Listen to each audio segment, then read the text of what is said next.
Welcome to Mic Drop, a presentation of Kann Broadcast Talent Coaching. I'm your host, Meg Green. Today, I'm pleased to introduce you to Bernie Ritter. Welcome to Mic Drop. I'm glad to be here. Tell us a little bit about you went to Duquesne. Yep, in Pittsburgh. Yep. What did you study and how did that lead you to this career in broadcast?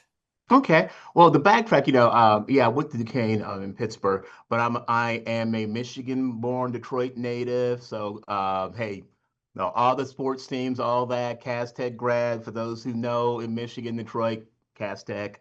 But I went to school in Pittsburgh at Duquesne University, and my route was a little bit different. I wasn't a broadcasting or journalism major when I started. I I did some things in high school, like worked for the school paper. I always like shot video. I mean, well, not video, actually, back that time, stills. Right. Had the dark room and everything, and all that. I was actually, of all things, a chemical engineering major. So how does Wow. one get? Yeah, how does one get from organic chemistry, calculus to becoming a journalist? Uh, the passion that I always wanted to write, and I always liked communication. And I asked myself the question, and I remember when it happened. I was a freshman in college. I was sitting in the auditorium, doing some studying for an exam, and I asked myself this question: could I see myself doing what I'm doing right now when I'm 30? Mhm.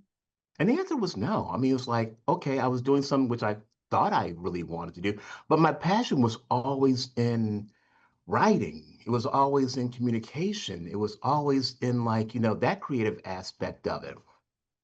So I made the decision in my freshman year to just take the leap and all right, I'm going to do some totally different, stuff that I hadn't done in high school, just besides just being in clubs and whatnot and work for the newspaper and just I want a career as a journalist. And Wow. so I changed my major. Cost me no extra semester in college. No parents weren't too thrilled about that. I remember the phone call vividly when I called home and said I was changing my major. Mhm. Yeah, but hey, fast forward 30, 35, no plus years, haven't regretted it a bit. So tell me about how you ended up, getting your first job and growing. I mean, you have grown through the ranks and held a lot of very senior titles.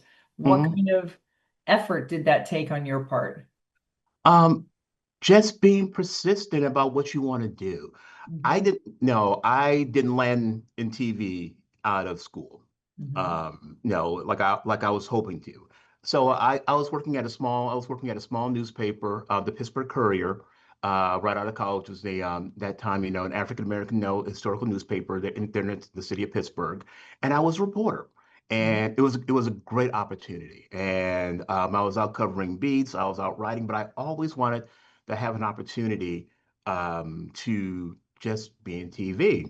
And so I applied for just it was dubbed a management training program Oh, good. at a local station in Pittsburgh. And I applied for it, and it took like 6 months. I kept calling back. I'm like, hey, I'm really interested in this, and I thought, and to eventually, basically, and the person who kind of hired me eventually said, hey, we just love the job could be getting delayed, but I just kept pressing on like, hey, any decision made, and and she was like, this person's really just he really wants this, Yes. he really wants this, and I got the opportunity, and so I got the job, and basically it was just learning how to be in TV news, um, just learning how to basically I guess right now it'd be classified as associate producer's position. I just learned how to write. Mhm. I learned how to work with videotapes at that time. It was beta tapes at that time, and work with the editors and assisted them and helped archive tapes. And eventually I learned from writing, I learned how to produce. And then I got my first big break doing, I guess what now we call it, those 725 cut-ins, whether you're on the Today Show or GMA, those little Mhm. 2.5 minute cut-ins, which I treated like I was doing the 6 o'clock news. And you just started working your way up. You just took time to absorb everything. Right. I had great mentors at that time. other reporters, producers, EPs. Some I'm still connected with today, and it's kind of odd, like when I'm seeing some of them kind of retire, and they see me, wow, you're a news director now. It's like I knew you were going to do this, Right. because you just always just stayed with things. You always ask questions, which, hey, being a journalist is supposed to do that. Right. And so it was just a curiosity and always wanting to do and learn more. So that's how I kind of got my foot in the door. And by the end of my time there, I was doing weekend news. I was doing noon shows, special projects, which I loved, So I got a chance to go out and do interviews and put together packages and specials. Right. So by the first 3 years being there, I had really done a lot, And so it really set the tone for a lot of things. You had mentioned, you had mentors. Did that relationship come about organically, or was it something that you sought out because you saw something in that person, in a way that they could help you grow in your career? It was kind of a little bit of both because there's more than one. I have more than one mentor, and I love when I go back to NABJ and I see some of them. Right. And once again, they're kind of like either retired out of the business and they see me Right. and like you know and and I just remember like being a news show producer and having just some reporters I'd always work with and just would coach me on things and to help me do my shows better. Mhm. And some of it was like that because like you see someone putting in an effort, but like they don't have it all down. Right. Um, but you know is putting people under your wing. And I had a number of those. And some of them happened just by me saying, hey, can you show me something? Or hey, how can I do this better? And some just see you trying to do things and look back and see I was once there. Right. And how could I help that person elevate? Do you remember any bit of advice that any one of the early mentors gave you that just stuck with you? No, basically always, is just ask questions, don't be afraid. Don't be, and this is something I tell people right now sometimes. Uh-huh. Don't be afraid to fail. Right. That's a big You one, I know, think. you That's where your biggest know, learning comes from, when right? you're learning, I don't expect people to come out and bat 1,000. Hmm. You know, um, when you're doing live TV, X amount of time, X amount of hours a week or a day, there are going to be mistakes. There are going to be things. Stories are going to fall through. You're going to miss time a show. You're going to get something wrong. You're Right. going to miss your deadline. But you have to like always show yourself a little bit of grace, Hmm. you know, as yourself and as being a boss, so you have to understand and just help them realize what was, things that went wrong and Right. how not to duplicate them again. Hmm.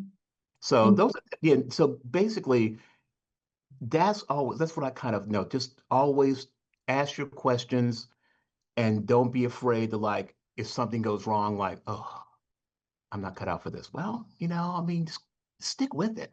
right. In the role of news director, obviously there's a lot going on. Most of it is breaking. I mean, there's obviously daily things that you're going to report on, but in all communities things happen and you have to jump in. How do you give someone feedback in a situation where maybe they didn't plan the timing correctly? Like, I don't know if they missed the deadline, but they didn't execute as well as you think they could have. What type of feedback do you give a person in that situation where when everyone's under the gun at the same time, right? It's not like this was a planned piece. hmm No, you always have to be kind of direct and honest with people about how things kind of happen, but also something too. You also have to kind of like illustrate the things that maybe went right in a situation as Hmm. well. Because one wrong thing can maybe derail a whole entire project, but Right. not everything sometimes goes wrong. So you have to really try to work on how you administer things, from into an area where you're still working on elevating, Hmm. even as you're sometimes trying to show somebody what went wrong. Right. Um, and you could you're still trying to encourage because sometimes especially if you're working with newer journalists, it's it's very fragile, and you want to try to give encouragement while try into like, hey, here's what we did wrong, and illustrating what happened, and Hmm. also showing how it could be better, and it also to approach and tone. Hmm. I think always is very, very important. You know, if you ask any of my people who work with me, this is my general tone. Hmm. This is probably Bernie when he's upset. This is probably Bernie when he's happy. And so that's how I think just always just trying to and how you approach people, in your tone, and while you're trying to give some reinforcement, trying to help, um, illustrate what wrong, but still finding little nuggets to give some positive reinforcement because not everything goes wrong. Right. You know.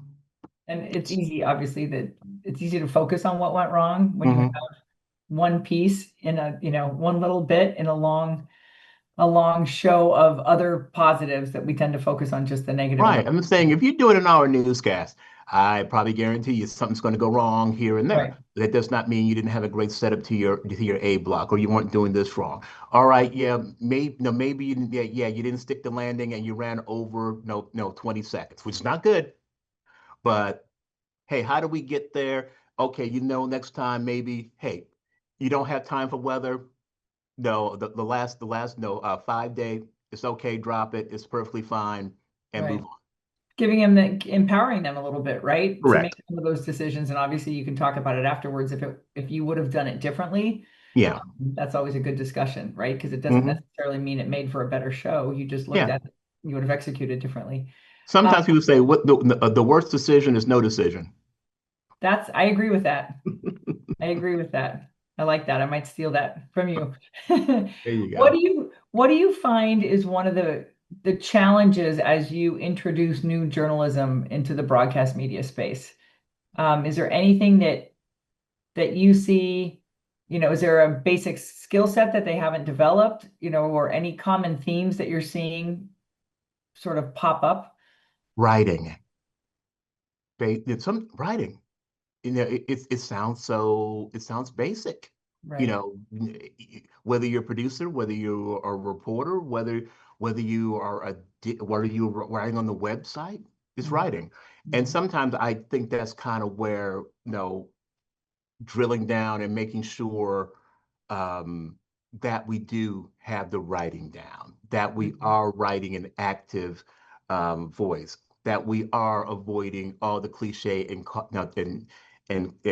police talk or things you hear in the courtroom, and breaking it down for you know for your viewers who may not quite understand all the lingo that you're throwing about. Mhm. Um, right, it's the first thing that I always kind of notice, and it's one of the things that um, I've done for years, or seen this, stations do. It's about a writing test. That's the first thing. How You do you, know, can I ask how that works? Do you just give them a story or a topic and have them? yeah, or sometimes, hey, you give wire copy, or you give things from your website to write, or sometimes if you're asking them, "Hey, well, rewrite this," and you give them a deadline, because we're a deadline business. Right. You got to have it back within a certain amount of time, and just see how they write under pressure.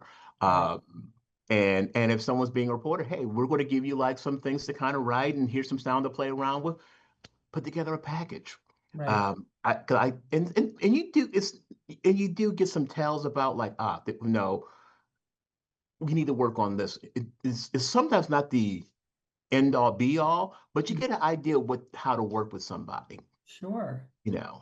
I think that's very valuable. It's something that we've talked a lot about that, when I've talked to reporters, if you and I are reporters and we both show up to the same house fire, right? Hmm. And we're both reporting on it, we should be saying, not using the same words, but we should be telling a very similar story. We're both in front of Hmm. the same house and it's on fire.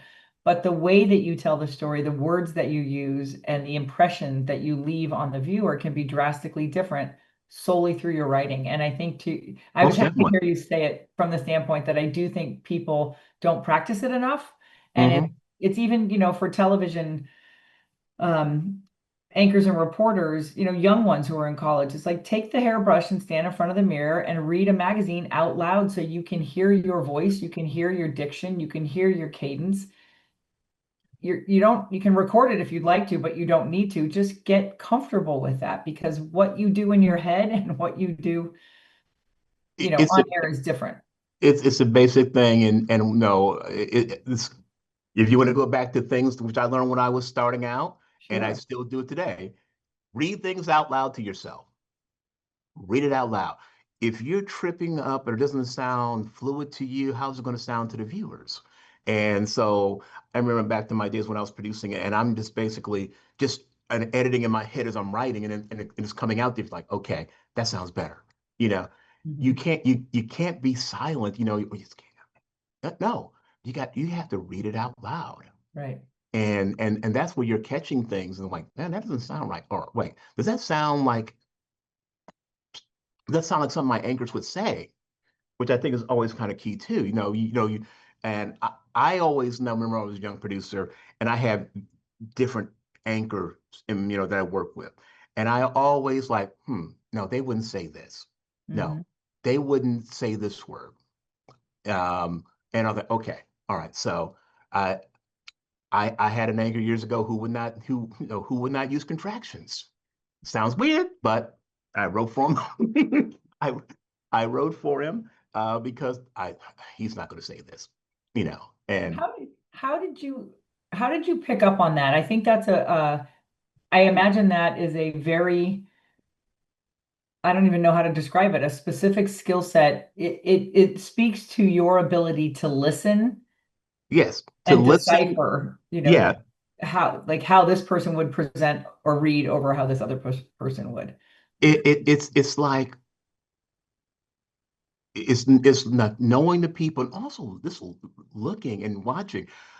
I I watch a lot of news. I mean, when I was younger, I used to be the geeky person who would like, oh, I'm just gonna, hey, no, when we had the old satellites, you can kind of record. I thought that was great. I was recording stations from all over the place, and I just sit and watch different newscasts, and I'm just listening to people, and Hmm. listening to your own anchors. And sometimes it's just being studying our business and studying your own station too. Whether it's like, okay, I'm realizing their flow, I'm realizing what they're saying, I'm realizing their approach to things, Hmm. and that just really helps you get in tune, because sometimes yeah, because your anchors, 9 times out of 10, you're most experienced people in the room, Right. and you're writing for them, and you're working for, and you're writing copy for them. So it's just listening, and it's just studying, different styles and different flows, It's and nice just to, and just to realize you may have a style, but it's the person who's delivering it. right.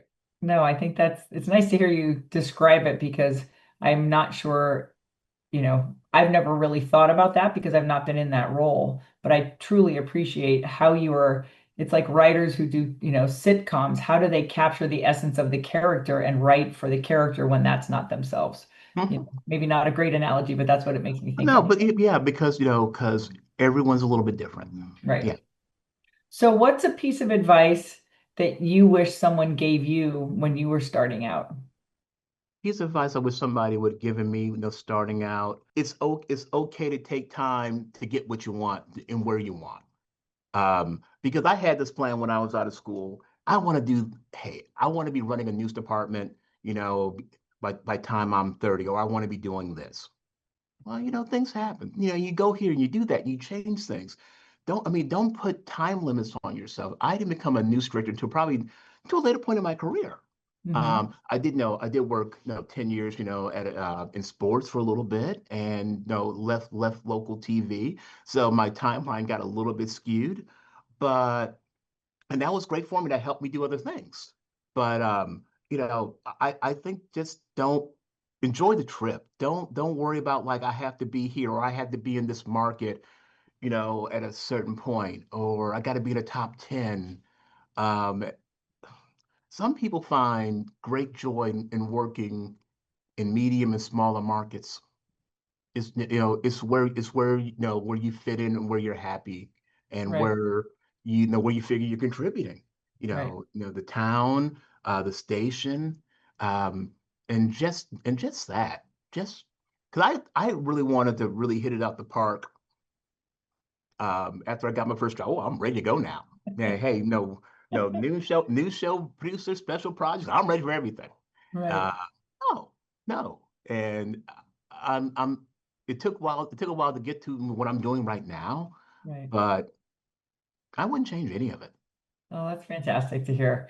I want to ask you more questions, but I think that's such a brilliant ending that I'm wondering if we should just wrap this up and put a bow around it because, you know, you've had a long career. There's a lot of different directions we could go in a Mhm. conversation, and I could keep you here for hours. And that just means you come back and do Bernie Ritter version two, but or episode More two. than happy.